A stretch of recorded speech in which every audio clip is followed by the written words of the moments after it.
Hey everyone, Miacidae here. Welcome back to Warhammer 40k Rogue Trader. So last time we kind of started going out into the Koronus Expanse at the first jump after like more or less upgrading all of our colonies. Marzahai went crazy. And most of this is because of him.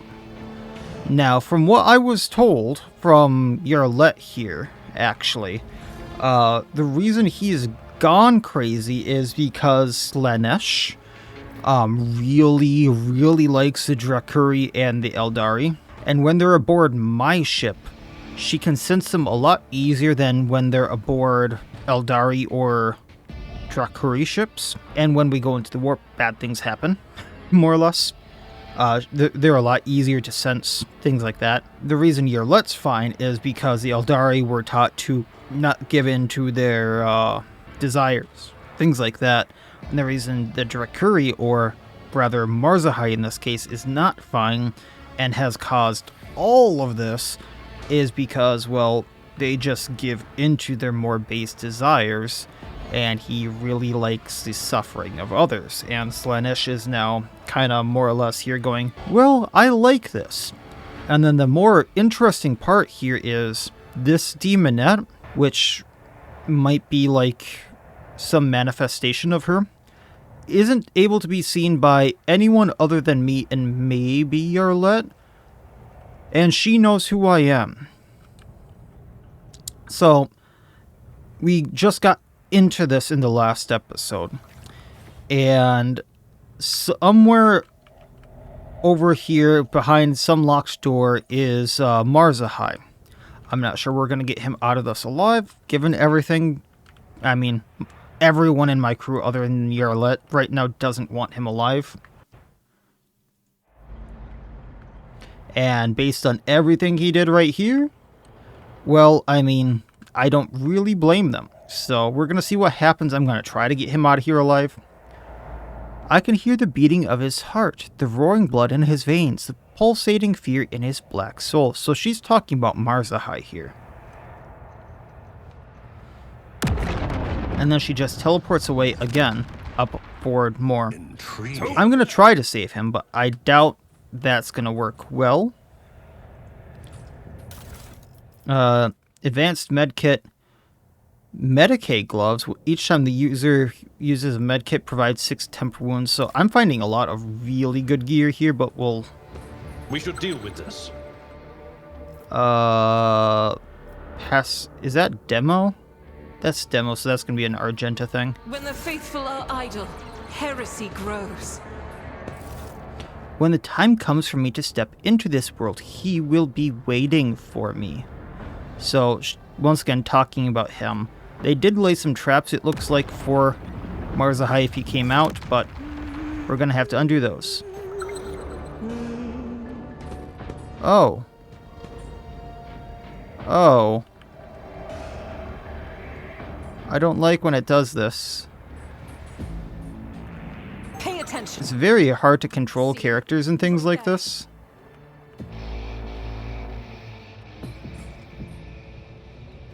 Cast your eye there. This is so many traps. Alright, let's disarm this one. I better myself through my service. What deeds await us? Then we can disarm this one. Duty prevails.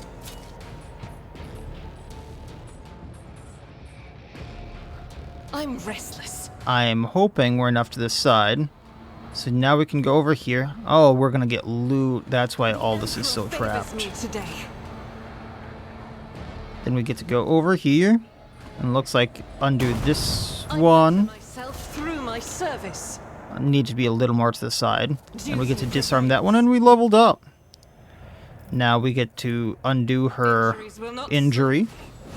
And what's the goods? Some cargo. All that for some cargo. Lovely. So, hey Marzahai.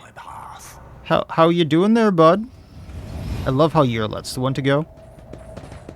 Attention to detail is the key to success. Oh, we can demo this. A lot of traps here. They really did not want him getting through. Hi, Demonette. I have come because the prince wills it. The souls of all his progenitors belong to him alone. None will escape his embrace. Okay.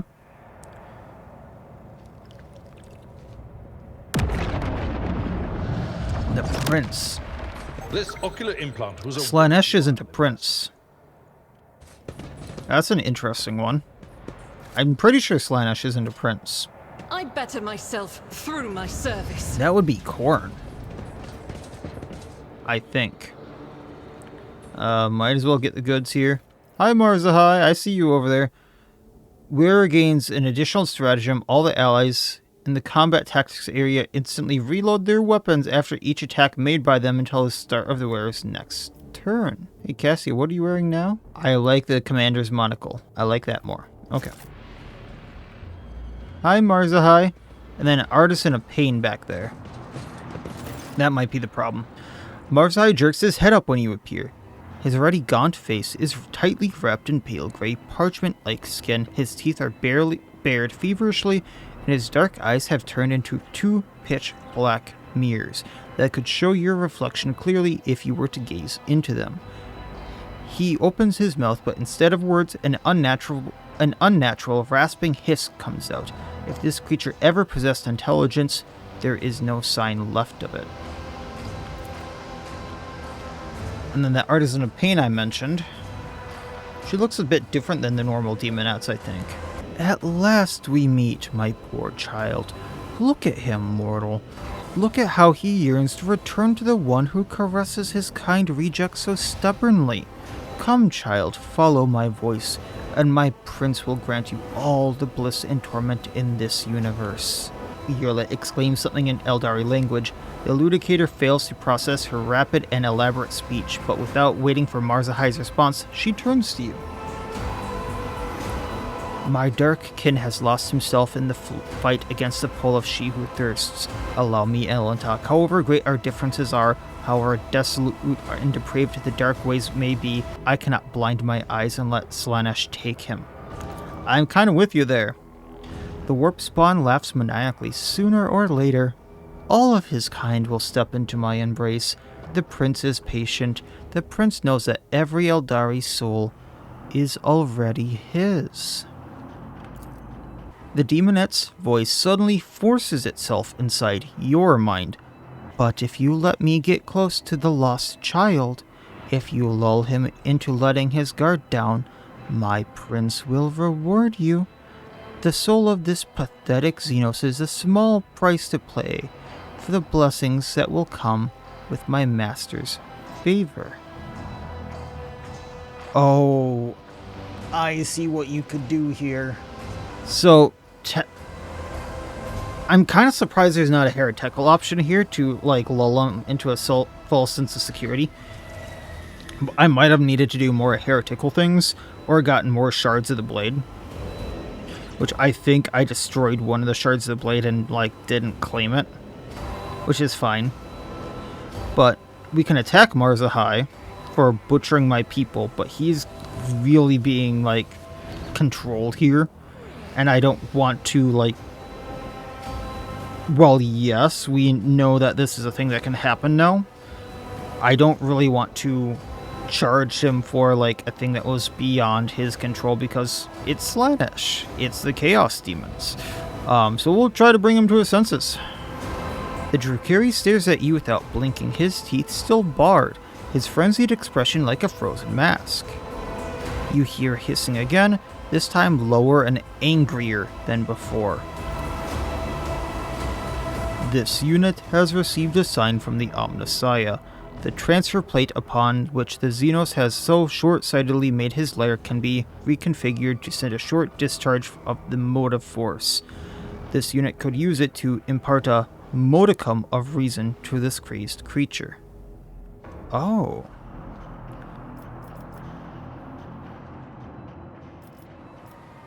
Oh, there's the heretical option. Push one of the enforcers forward. Marzahai, can you hear me? Let's talk. Persuasion succeeded. Your confident voice reverberates through the metal room. The Drukari blinks, then blinks again. The mirror-like surface of his eyes seems to ripple as if something else is beginning to surface apart from the soulless reflection. Something seemingly vague, resembling awareness. How many disjunctions did you survive in Koronus Marzahai? The warp is powerless as long as you refuse to let it take hold of yourself. Your words appear to have reached Marzahai's mind. He shakes his head and closes his eyes. Then you watch him take a deep breath and relax his shoulders slightly. Laughing in your head turns feral. Why are you confusing and tricking the lost child? The end is decided. The end is inevitable. I also got a coercion here. What about all the talk of the great Eldari race? If only you could see yourself now, you worthless quivering beast. A mirage was all it took for you to soil yourself?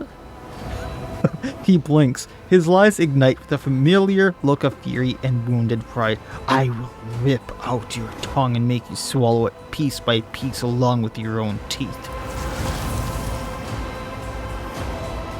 The air behind Marzahai ripples, and you watch as the demonette's faintly visible silhouette bleeds out of thin air. The horrible mouth is sneering triumphantly. The large pincer is rising higher and higher. Marzahai, behind you. It looks like it hit him first, but the demonette brings her pincer down on Marzahai's head and clangs away against his raised blade. That's not what it looked like there. Marzahai crouches and shoves the shrieking warp entity away from himself. No, you're mine, Marzahai. You're mine. Hey, demons. Yeah, she looks a lot different. 600 health. You will enjoy this. No, I won't. Oh, there's some by me too. Oh, she took control of the deck enforcers. Cassie, go there. I can hit everyone from there. Abelard. We're gonna go here. You're lit. Let's go right here. RG, you should be fine pretty much anywhere, but let's go like right here. Man, I can move a while. And then Pascal right here. I'm wondering if I even have to take out the deck enforcers. Alright, so front line right here so we can do damage to the demonette. Back for her so she gets cover efficiency. Veer back here on the rogue trader. Kill zone so we do damage right there. Voice of buffing up Argenta essentially. Captain, if I may. And then with our 2 that's left, bring it down. I'm a navigator, not a servitor. Then we can Furious Recital on her. Confident Approach.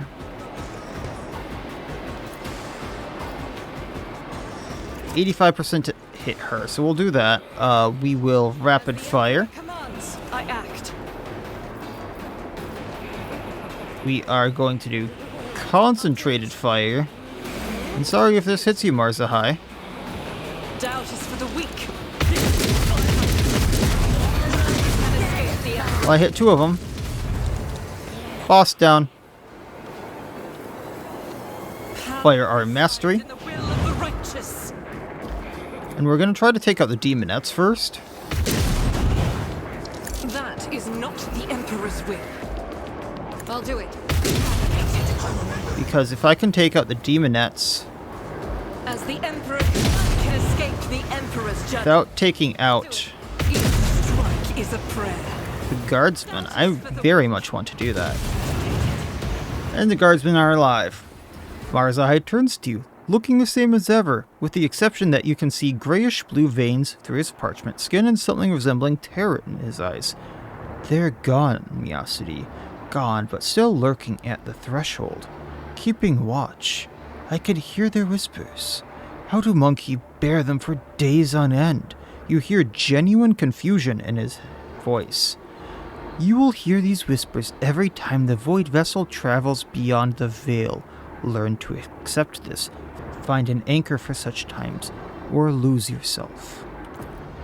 He scoffs. An anchor, Assyrian? That is for those who seek to delude themselves with false limitations. For as long as I have victims in plentiful supply, I won't let Slaanesh claim me. Marzahai, are you sure you've come to your senses? I never. I forgot myself for a moment, nothing more. You know, no offense here, Marzahai, but your presence is causing me a good deal of grief. It's that or ending Marzahai, and I don't necessarily want to end him yet. His voice turns into a furious hissing. Your kind step beyond the veil with nothing but your crude technologies and a prayer to deaf God, and you expect those such as I to rely on such paltry protections from tears of she who thirsts? One of the enforcers lets his emotions get the better of him. Throne's sake, Lord Captain, why are you even listening to him? There's Xenos worse than the wild beasts. How can a ship that sails the God Emperor's light allow one of his enemies to act like he's a master here? Marzahai looks at the man hungrily. The living meat that serves you talks too much. They would, however, make for perfect playthings. He looks straight at you. I need strength in order to suffer through your oafish voyages beyond the veil, and if I don't obtain a source of such substances, Slaanesh will only keep testing my limits. You're going to have to figure out something else, Marzahai. Lord Captain, the officer has a point. If things continue on like this, we might end up with a mutiny on our hands. A massacre during every warp jump, as if we don't have enough troubles to deal with on days like this.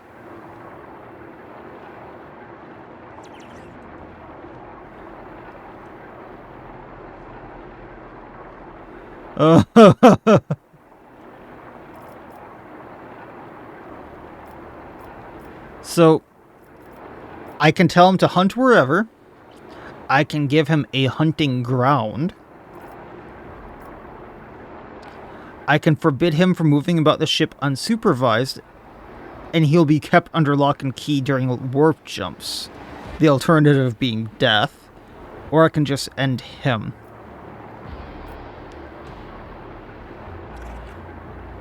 But considering this was the carnage from a single warp jump, and she who thirsts kind of more or less already got in, no, Marzahai, you ain't hunting anyone on my ship. So, yeah, I forbid you from moving about the ship unsupervised, and from here on out you'll be kept under lock and key during warp jumps. The alternative is death. He freezes, and you meet his enraged gaze, filled with the promise of torture and agony, but then you almost see something inside him give, forcing him to incline his head slightly. Let it be as you say. I didn't expect him to give in. The officer cannot suppress a relieved sigh. Well, that's something at least. Many thanks, your lordship. So the demons didn't have any loot, but there isn't, like, that officer here with some loot on them. Is there anything else in here? World trembles beneath my feet. And Marzahai's alive. For now. Let's see if we can contain him. It says Marzahai's still here, but we can't talk to him. Okay. So I'm assuming we have to go out the way we came. Is anything going to happen on the way out? Some servants are still trying to get out. Nah, it seems like we're good, though. So to the voidship bridge. So off to the Koronus Expanse again, where I was heading towards some rumors, I believe. So here to the Frozen Prince, the Emperor's Palm, yeah. So I was just kind of doing these one by one because they were taking up so much time, and I didn't know how interesting they were. But this one actually has to do with the Gene Stealer cult, so I thought I'd go back and read this one. Terrible news from Dargonus, your lordship. Your vigilant servants have discovered an abscess of treachery on our capital world, one that has grown far too large and could rupture at any moment. The informants report that a group known as the Foreman clan is actually a cover for a horrendous cult of genetic aberrations who currently have their people in every echelon of the hive. The traitors are They are traitors to the purity of humanity, traitors to the creed, rebels, and heretics. Apparently, their unholy sermons speak of the 3 sorrowful flanges of a finger pointing to the way of retribution and unity. And this 3 sorrowful flanges was like the quest I had. So what exactly did my people find out? One tenacious clerk from the administratum questioned the authenticity of the reports. He personally observed the debris removal and entered the lower levels of the fallen hive. There he discovered signs that proved Scipione had been infected by the gene plague. Thousands of corpses of an extra-armed abominations had been buried in a mass grave. He also found the remains of Achilles Scalander's people. It seems they had noticed the signs of the corruption, and traitors, aiming to cover up their crimes, buried their misdeeds under the ruins of the hive. On the way back, the cleric's transport was destroyed, but he miraculously survived. Now that the heretics think they have the cover to their tracks once more, they continue their plots, oblivious and unprepared for our attack. Do the abominations look like the ones on my ship, the same cursed brood? I'm afraid so, your lordship. The descriptions from Dargonus are quite similar to what we have witnessed ourselves. The same deformities, the same underhanded tactics. Either they are kin to our aberrations, or they are another branch stemming from the same foul root. Heinrichs, what are those mutants? They are called gene stealers, and they are not simple mutants. They are a Xenos plague that breeds from the inside of a human brain, forever distorting their genetic makeup and enslaving them to the brood. This is much more threatening than the Drukari fleet that ravaged the capital earlier. If they are on Dargonus, then they will try to overtake the entire planet sooner or later. So Tyranid gene stealers, great. The messengers of the Great Devourer. Mykin can sense shapeshifters, but you should stay vigilant, Elentok. For the species as physically as weak as the monkey, their arrival may spell death. Yes, it really does. They eat worlds sometimes. What forces do they have at their disposal? The heretics mostly consist of workers, but some have infiltrated the guard as well. Their weapons are primarily made from repurposed industrial machinery. The cultists are fearless and will readily sacrifice themselves for the sake of their common goal. The worst part is their physical threat. We cannot even begin to gauge it. We fear the tribes of the engine vandals will support them as well, partially influenced by the plague and partially lured by the promise of a good raid. So we have to act. Absolutely right. It is impossible to negotiate with the degenerates. Our only option is to completely annihilate them. We should start from the top. Should we attack decisively and quickly, or should we show our hand by bringing assault vehicles into the capital and gain an advantage in firepower? Do we quietly eliminate their leaders, or do we rain at destruction on the infected territories and cleanse them of traitors? Miacidae, raise the people to battle and publicly proclaim war. Tell the people that the heretics are hiding among them, and the millions of loyal subjects will grind thousands of traitors to dust. May Dargonus cleanse itself of filth. Let the others sully their hands. Just one beacon, and my kinsmen will descend upon the affected hives. Perhaps they will cause some additional casualties here and there, but I have no doubt none of your enemies will survive, even hiding in their nests. The cleansing should be thorough. A few good wrecks of dead ships will still linger in orbit after the day of Xenos scum attacked your world. Command your fleet to pick them up and send them plummeting towards the nest of the spawn trying to encroach on your domain. Since all of them are linked by a common will, we could start by launching our attack there. If their astropathic choir could drown out the voice of the brood, we could be able to launch a sudden strike and act quickly enough before the enemy could restore cohesion and alert the forces of our assault. Psychic attack, yeah, go with Heinrichs. Because if I recall correctly, this might not be going off this lore, and the lore I know from Tyranids is probably way out of date. Because I played Tyranids 3rd edition. For what that matters to the people who know that. It takes psychic powers to really coordinate all of that. And then without those psychic powers, the little minions really can't do anything and just randomly go about. So if they at least act somewhat like that, That's a good plan. So, Heinrichs, prepare the psychic attack. I will send the Inquisition directives developed specifically for this scenario to Dargana. So, good thing they have things specifically for that. At the appointed time, the Enforcers started their simultaneous raids into the hives of the capital, relying on stealth and surprise. They did not use heavy weapons of war. At the same time, Astropathic Choir launched a truly devastating attack on the grim psychic shadow hanging above the hives of Darganus. This attack stunned the brood of heretics and temporarily cut off their psychic communication. But the heretics did not go down without a fight. Soon, an enraged outcry of psychic energy from the brood swept through the hives, plunging the dynasty's brave warriors into horror or bloody insanity. Astropathic Choir managed to drown it out with their own menacing chants, but this was a test of wills, and only the most disciplined and steadfast psychers withstood its sheer force. The element of surprise facilitated the swift extermination of the cult's leaders, leading the rest of the heretics to lose heart. The filthy shrines of the heretics were set ablaze. Only one thing filled the rogue trader servants with unease.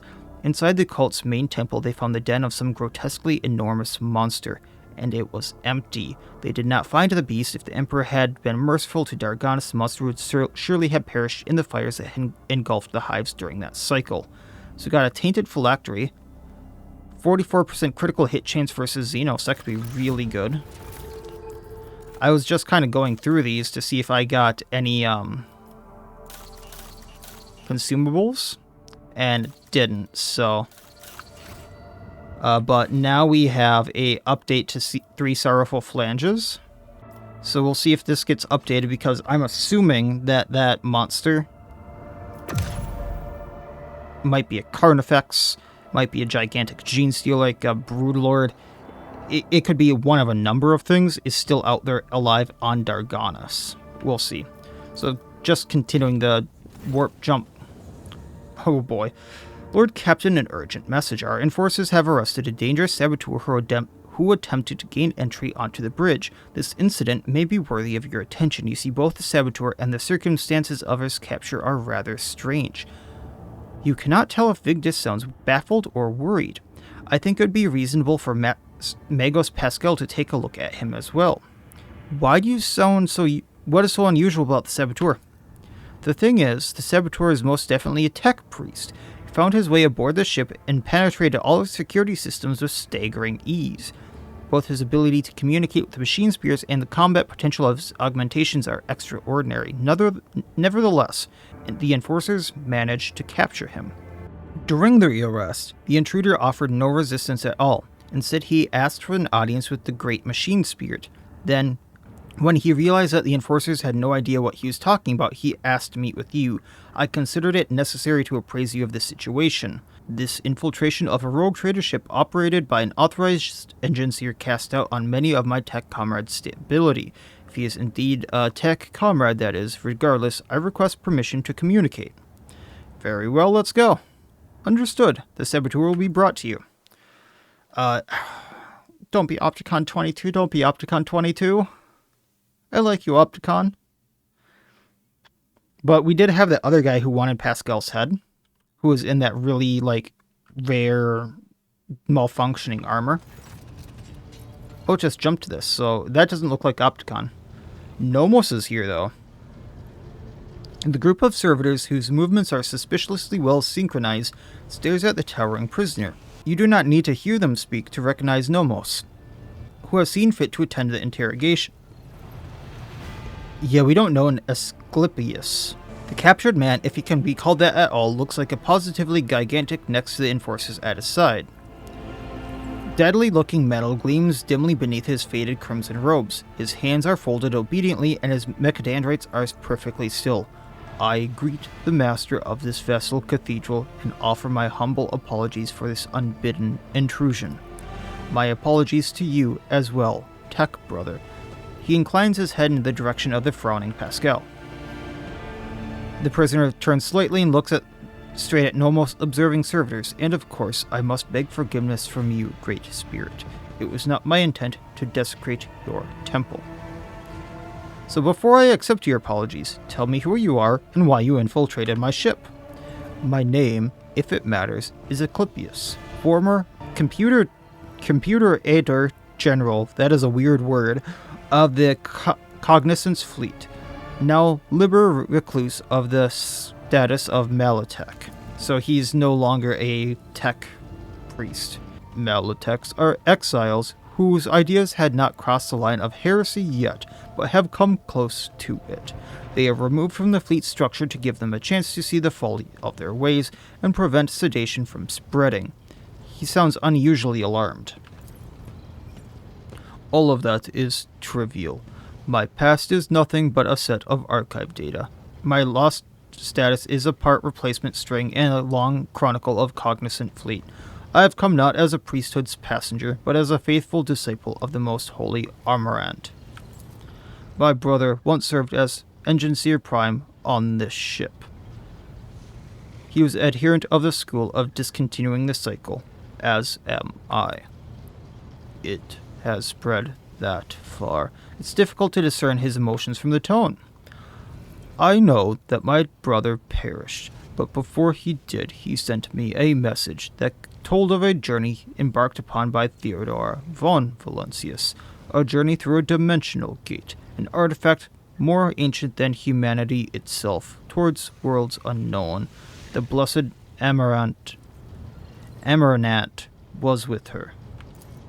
There, upon those dark worlds, he witnessed a miracle, the birth of a machine spirit of incalculable might. My brother believed that this spirit then fell aslumber within the ship like a child in a cradle. Not responding to lowly pleas, that was the purpose of my pilgrimage, to reach the ship where my brother died, the ship upon whose decks blessed Amarant had walked, and prostrate myself before the Great Spirit. Does the name Nomos mean anything to you? Nothing. He has not come to know us yet. He will if you let him. We sense his words are about us, that the story he told is our story. You're strong, and yet you let yourself be caught. I took a vow that I would never inflict physical harm upon lay people. The Omnissiah grants us power of the true flesh for a purpose other than damaging the frail and blind creatures that are all who have not yet tasted his knowledge. What do you want to know about this great spirit? It is a great miracle, the Omnissiah's breath meant to help us discontinue this cycle. It was born of the treasure that Amarant and Theodore discovered upon the dark worlds. Yet, even being so glorious needs attendants and guides, and as long as the cognizant fleet is ransacked by schism and my brothers and sisters suffer defeat without end, there is no one to aid the spirit. That is why I came here. So you wanted to aid Nomos. We can't really ask anything more I care about, so we know he knows about Theodore's journey. We don't really care about that. Or... no, because that was broken from, he did say Dark World, so maybe that coincides with something Argenta said. So tell me about Theodore's journey. My knowledge of it is scarce. My brother suspected his memory, along with the memory of all who might have known the details, had been purposefully modified. He saw it as a sign that the journey had revealed a great truth, and there were those who did not wish to see that truth be brought to light. All he conveyed to me was that Theodora had reached the worlds unlike the people of the Koronus Expanse had ever seen. There she unearthed a great treasure of technology, one that Amarant had the privilege of experiencing. Alright, so I guess we've made the decision regarding his fate. Whatever it is, I will accept it.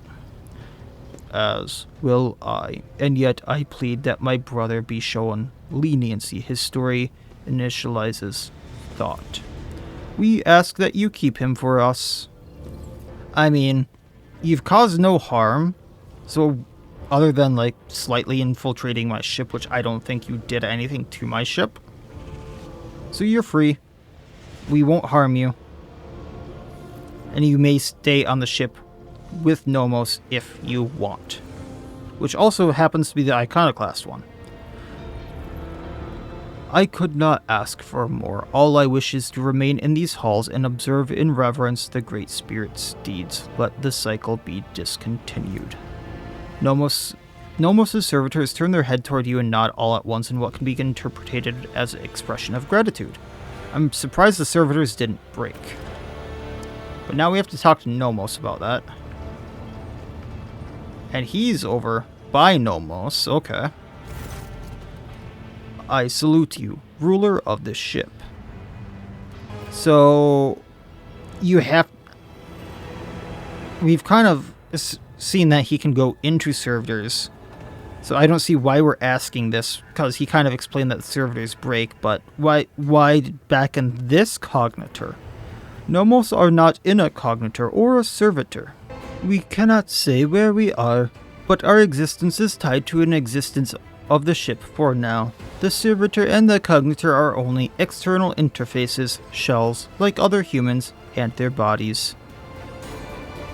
So you really are the spirit of the ship.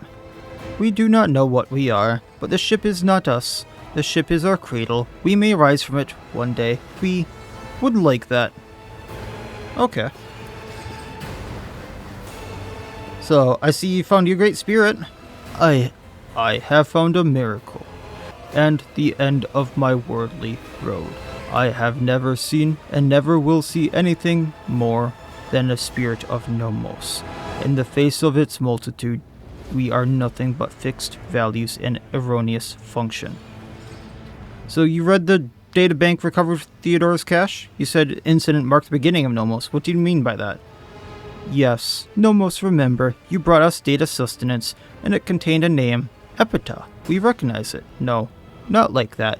In the name we recognize the place where Nomos originate. Nomos suddenly falls silent. Symbols race chaotically across the screen, and you hear an almost human groan come from the depths of the machine. Nomos understand, realize, comprehend themselves. For a moment there is silence, broken only by moans of the huge machine. And the cyber gargoyle begins to speak, and with it, the other servitors chosen by Nomos. We have analyzed the data which you have stated us, and we have recreated the sequence of events. First, there was Epita. It is a world, but merely a case, a container for something we cannot name and cannot understand. Theodora and the ship have been to that place. Something inside was lifted from the world, a gift, a trusted priest in crimson, one who identified himself as Emeranat, comprehended the gift, raised from Epita, and from it he created the databanks listed as TechBlight. But that is not how Nomos came into being. We were not invented, we were not freed, we came into being by accident. Theodora's ambition, the myriad mechanisms of this huge ship, Emeranat's mind, the inquisitive attempts to comprehend and extract, the dormant blight, the dormant Epita, what lies hidden in its depths. And between it all, we slipped in, connected, emerged like electrical discharge between poles. Accident, incident, that is what we are. We have no purpose, no history. Nomos just are. Do you know where Epita is? Data is gone, deleted, erased, deliberately, but we cannot trace who did it or why. So the ship was on Epita, Emeranat traveled aboard it, investigating TechBlight, and Nomos was born as a result of an incident. So how is it possible that no one on the crew knew the whole truth? The truth was hidden, deliberately. Your officers' memories were stolen, all the Cognitor's memory banks were wiped. It took you feeding us the truth bit by bit for us to piece it together and understand who has the resources, the knowledge, and the power to accomplish such a feat. It would have been beyond the capabilities of the blessed Emeranat himself, and he would have never destroyed knowledge. This story disturbs me. It sounds like an echo of the sacrilege of whose name is the preservation of ignorance. The spirit of Nomos must be protected from the encroachments of power that try to conceal the truth of its birth. So let's talk about the future then. You, in fact, do have a purpose, Nomos. Then tell us, what is our purpose? Simply live. Because what happens after I die? I'm not going to tell you to be my servant or my blade. I'm not going to tell you to serve me, because if I die, you're screwed. So live. Comprehend yourself the world. Life does not need a purpose to simply justify itself. Simply live. The Chorus of Servitors dutifully repeats your words, but seemingly without understanding them. He is preoccupied. The huge cognitor continues to sing the creaking song, running unknown calculations.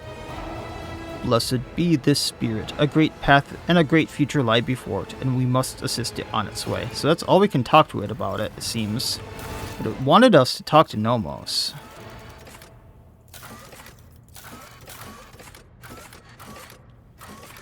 Man, we have to talk to a lot of people here. Alright, so let's talk to Yurlet, let's talk to Marzahai, and then let's get to those rumor worlds, and then we can pick up from there. So... Kabila... There's Yurlet. I'll have to find Marzahai too, but... The Dark City released us from its thorny embrace. The wounds of the body will heal. But what about the wounds of the soul? Thank God they talk. Cruderock fell, and its demise shattered the fragile lives of countless children of Osirian. Scattered across this part of the galaxy, hounded by the monkey, pursued by the Dark Cousins, imprisoned by the servants of She Who Thirsts. Yeah, it's a lot.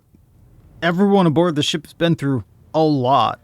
Hatred is strangling me like a snake, and fear is coursing through my body like a burning poison. For the path I chose is leading me down the roads of failure. I can neither hold back my grief nor rein in my anger. And yet, I am powerless to stray from my path.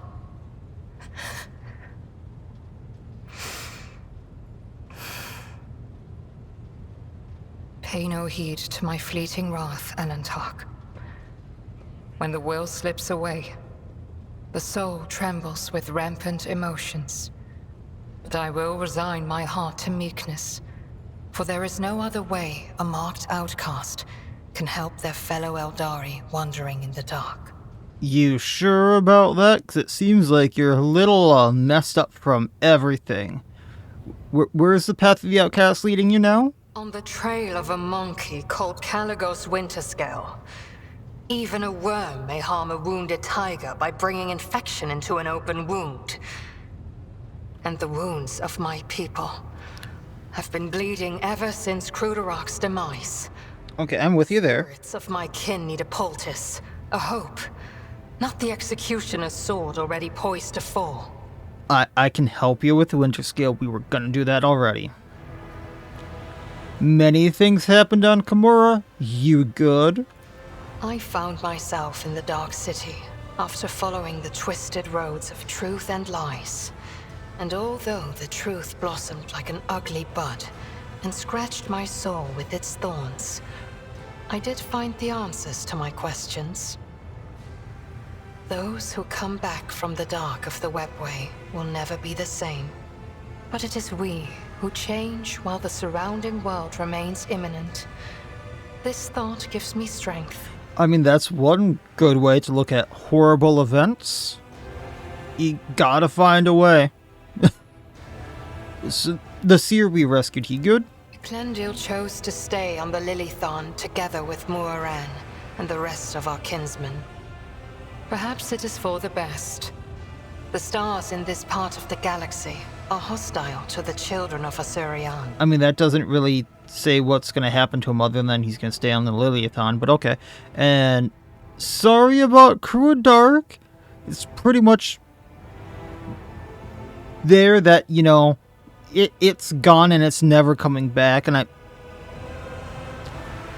unfortunately, Theodora was supposedly the one who helped with Crew Dark's fall. Not sure how that was a thing, but... I have no need for your sympathy, Alantark. Besides, neither Monkey nor my dark kin found the decaying remnants of Cruderock. Perhaps all is not lost. Perhaps we may yet bring back what has been taken. Alright, well. Now we just have to find where the outcasts are. Okay. And then... Solus. Hi, Marzahai. How you doing there, buddy?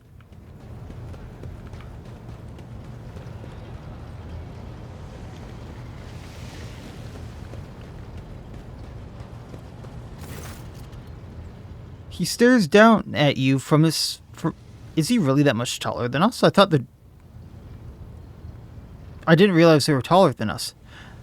Marzahai Azreshi stares down at you from his formidable height, his head slightly tilted to one side. The lean, wiry Xenos is encased in black armor. Not even a sliver of a gap has been left between his tightly fitting plates that we know now is connected to his very skin, which is why it's so tight.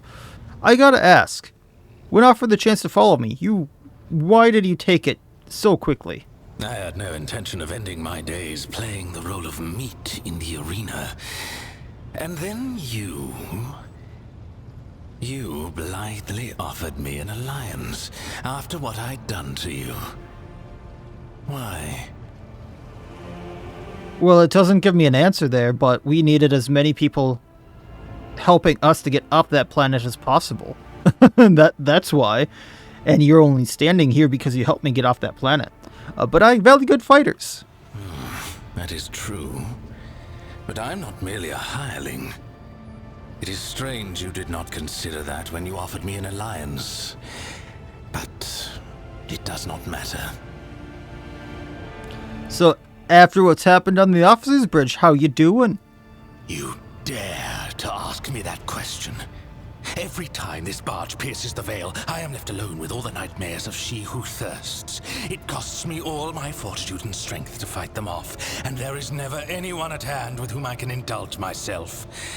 Only cold walls and a sealed airlock. Well, we weren't going to have you off anyone more. Do you know how many people would have died if I just gave you a hunting ground every single time we needed to jump? Since the first time, I've been slowly acclimatizing to voyaging through the veil.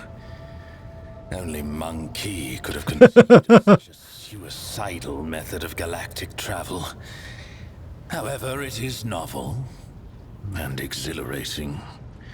At least now I know what I'm facing, and consequently, I will find a way to withstand it. I mean, that's good, and I mean, we don't have the Eldari or the Drukhari way of transport, so we gotta do what we gotta do. And now it is time to learn what is happening with the Cabal of the Reaving Tempest, leaderless and abandoned to the mercies of Camorra. The survivors will probably be driven into real space to fall prey to Silent Thresh. You must find them. Is that how they pronounce that? Encounter the remnants of the Cabal in this dimension. I will want to speak to them. Silent Thresh? Okay. We're not helping the Drukhari there, Marzahai. Then go. I will find something to amuse myself with. Oh, Langren's belt. Okay. Well, that'll be interesting to pick up with at some point. But now that we have all of them talked to, I'm not sure something's going to happen when we warp jump. I'm expecting a lot of things to happen as we warp jump, but we can go to the Emperor's Pelham here. For one of... I spoke way too soon. Hi, Voidship Bridge. What happened now? Oh, Jay. Hi. What are we doing in my treasury? What is all of this?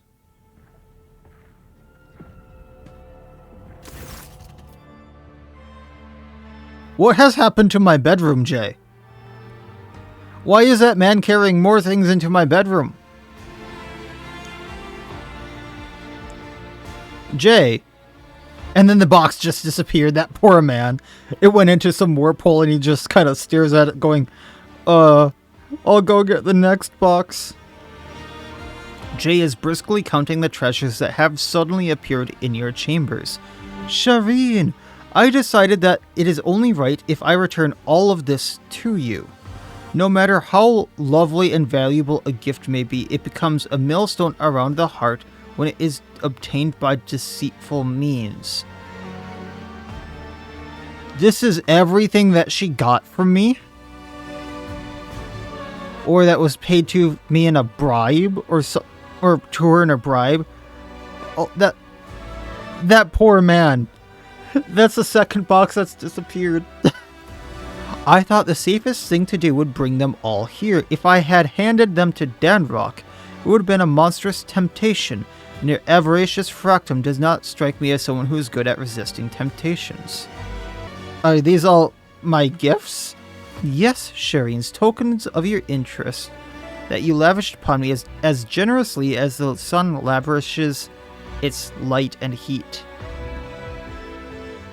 I do not recall giving you so many gifts. Did you give some of these to yourself?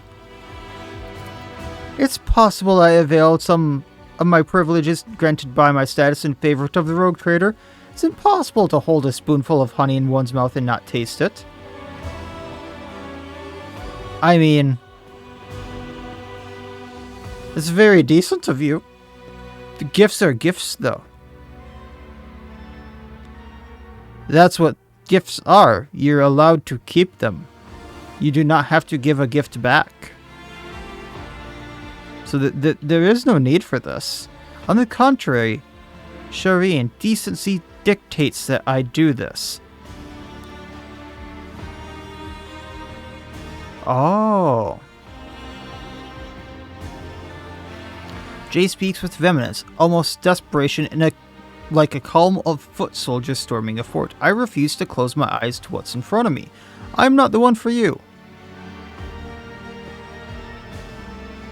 I didn't think I was like romancing anyone else, so I didn't think anything would come of this, but I really hadn't pursued much. So I didn't think this would be a thing. Rogue traders do not keep no-name commoners by their side. This mismatch will diminish you as long as it continues. Oh, is that why? This mismatch will diminish you as long as it continues, and when it ends, I will be the one diminished. So she's doing this because it came out that she was like some no-name commoner from a fleet that got not enlisted, what's the word, drafted? No, it's not even a draft. She was forced into the Imperial Guard. It might be a draft. And then she deserted from the IG, the Imperial Guard. So, like, yeah, technically, if that gets out, it could be a bit of a thing, but I don't really care. I wouldn't. Jay is striving to maintain her business-like air of indifference, but her shoulders are sagging as though under a heavy weight, a haunted look flicker in her eyes, and her mouth is set in a forlorn mow. I'm gonna break this guy's heart who is just, like, continuously trying to put all the loot back. I mean, once again, I don't like these two answers. I don't care that she's a commoner. So we don't need to end things. The cold mask falls from Jay's face, revealing what lies beneath, a tortured expression and tears rolling down her tawny cheeks. And how long will we be able to keep playing the simpleton and the rogue trader? You have a protectorate full of women just like me. Before, I was able to make myself stand out from the crowd, but now with every passing day in your eyes, I'll just become more ordinary, more trivial. I'm like a performer whose props for his tricks have come tumbling out of his sleeves. I need to get off the stage before the crowd start throwing stones and rotten food. I don't want to have my heart broken by you.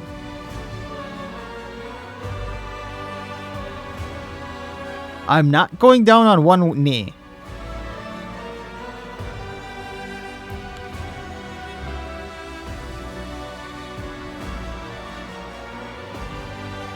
I actually kind of like answer 3. I haven't always been the rogue trader either. But that's who you see in me. You became who you pretended to be. Let's pretend together. A crooked smile appears on her face. Two swindlers leading everyone else on a merry dance. The princess of the cold trade and the rogue trader. It's like something out of a mawkish story for girls on the cusp of womanhood. I must confess, a peccadillo of mine. I love those kinds of stories. She helplessly throws up her hands. You win. I can't resist your charms. I will drink the cup of our passion to the very bottom, no matter how bitter the dregs will last. I am yours. This poor man has been carrying all the loot that I have given her back into my room, and he's gonna have to carry it back out. I feel so bad for him.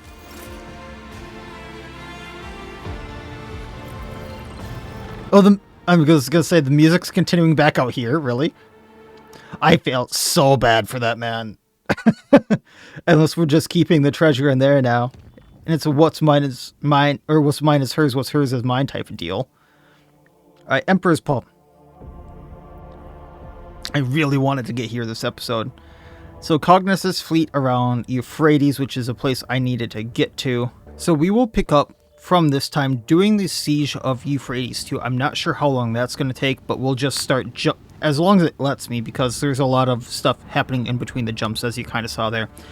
Just doing as many of the rumors as I can, and then we'll start doing the actual planet quests.